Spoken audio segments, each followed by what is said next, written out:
കൊല്ലവർഷം ആരംഭമായ ചിങ്ങം 1-ന് കേരളത്തിലെ ക്ഷേത്രങ്ങളിൽ പ്രത്യേക പൂജകളും വിശേഷാൽ പരിപാടികളുമാണ് സംഘടിപ്പിച്ചത്. നിലവിളക്കും നിറപറയും വെച്ച ക്ഷേത്രങ്ങളിൽ ചിങ്ങം കണിയൊരുക്കി. കൂടാതെ മിക്ക ക്ഷേത്രങ്ങളിലും ചിങ്ങം 1-ാം തീയതി നിറ സമർപ്പിക്കലായി നെൽക്കതിരുകൾ സമർപ്പിക്കുന്ന ചടങ്ങും നടത്തപ്പെട്ടു. മലയാളികളുടെ പുതുവത്സരമായതിനാൽ കച്ചവട സ്ഥാപനങ്ങളിലും വീടുകളിലും എന്ന പോലെ തന്നെ ക്ഷേത്രങ്ങളിലും പുതിയ വർഷഫലം വായിക്കലും പ്രത്യേക പ്രാർത്ഥനകളും നടന്നു. ഈ വർഷത്തെ ലക്ഷാർച്ചന മഹോത്സവം നമ്മൾ വളരെ വിപുലമായിട്ടുള്ള രീതിയിൽ നമ്മൾ ആഘോഷിക്കുകയാണ്. എല്ലാവിധ സജ്ജീകരണങ്ങളും ഞങ്ങൾ പൂർത്തിയാക്കിയിട്ടുണ്ട്. ഭക്തജനങ്ങളുടെ എല്ലാവിധ സഹകരണങ്ങളും നമ്മൾ അഭ്യർത്ഥിക്കുകയാണ്. കഴിഞ്ഞ വർഷത്തേക്കാട്ടി മെച്ചപ്പെട്ട രീതിയിലാണ് നടത്തുന്നത്. ഈ രാത്രി ആനപ്പുറത്ത് ശിവേലി എഴുന്നള്ളിപ്പുണ്ട്.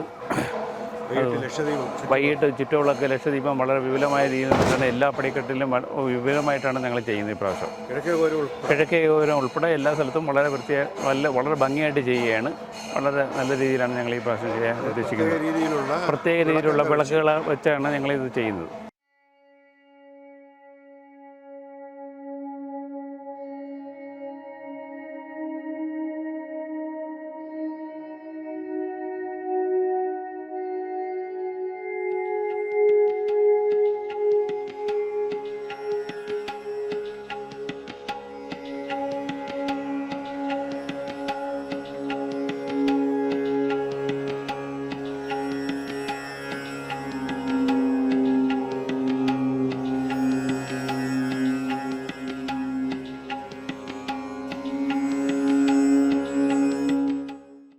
ഈ വർഷത്തെ ലക്ഷാർച്ചന മഹോത്സവം വളരെ വിപുലമായ രീതിയിൽ തിരുവിതാംകൂർ ദേവസ്വം ബോർഡും ഉപദേശ സമിതിയും കൂടെ നടത്തുകയാണ്.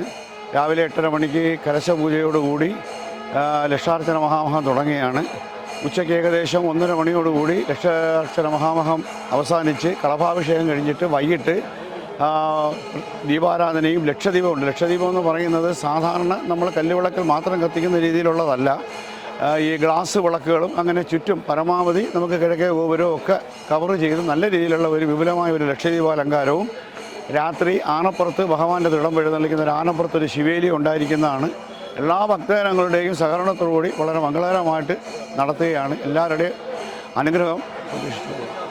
വർഷാരംഭത്തിൽ കുടുംബസമേതം തൊഴുക എന്ന ലക്ഷ്യത്തോടെ കേരളത്തിലെ എല്ലാ പ്രധാന ക്ഷേത്രങ്ങളിലും വലിയ ഭക്തജന തിരക്കാണ് അനുഭവപ്പെട്ടത്.